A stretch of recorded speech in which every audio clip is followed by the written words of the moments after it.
கேரளாவில் Nipah virus பாதிப்பால் 14 வயது சிறுவன் உயிரிழந்த நிலையில் கோவை மாவட்டத்தில் உள்ள கேரள எல்லைகளில் கண்காணிப்பு தீவிரப்படுத்தப்பட்டுள்ளது. கூடுதல் விவரங்களுடன் செய்தியாளர் தென்னிலவன் இணைப்பில் இருக்கிறார். தென்னிலவன், என்ன மாதிரியான கண்காணிப்புகள் நடந்து வருகின்றன? விவரங்கள். நிச்சயமாக, அதாவது கேரளா மாநிலம் கோழிக்கோட்டில் நிபா வைரஸ் தாக்குதலால் 14 வயது சிறுவன் உயிரிழந்தார்.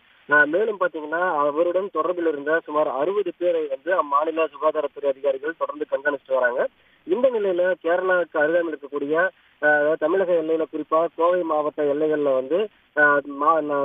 கோவை மாவட்ட சுகாதாரத்துறை அதிகாரிகள் தனியாக ஒரு சோதனை சாவடி அமைத்து கண்காணிப்பை தீவிரப்படுத்தியிருக்கிறாங்க. குறிப்பாக கேரளாவிலிருந்து கோவை வரக்கூடிய பேருந்துகள் மற்றும் கார், இருசக்கர வாகனங்கள்ல வரக்கூடிய பொதுமக்கள் நிறுத்தி வைக்கப்பட்டு அவர்களுக்கு ஏதேனும் காய்ச்சல் தொற்று உள்ளதா என்பது குறித்து சுகாதாரத்துறை அதிகாரிகள் கண்காணிக்கிறாங்க.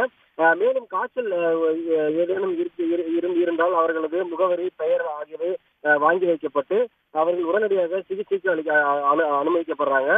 மேலும் இந்த தெர்மல் ஸ்கேனர் மூலமாக கேரளாவில் இருந்து வரக்கூடிய பொதுமக்கள் கண்காணித்து அதன் பின்னரே மாவட்டத்திற்குள் அனுப்பி வைக்கப்படுறாங்க. குறிப்பாக கோவை மாவட்டத்தை பொறுத்தளவு பாத்தீங்கன்னா வாளையாறு, மீனாட்சிபுரம், வேலந்தாவளம், அதே போல கோபாலபுரம், மாங்கரை உள்ளிட்ட 11 சோதனை சாவடிகள்ல இன்று சரியாக 11 மணிக்கு மேல் இருந்து தொடர்ந்து சுகாதாரத்துறை அதிகாரிகள் கண்காணிப்பை தீவிரப்படுத்தியிருக்காங்க.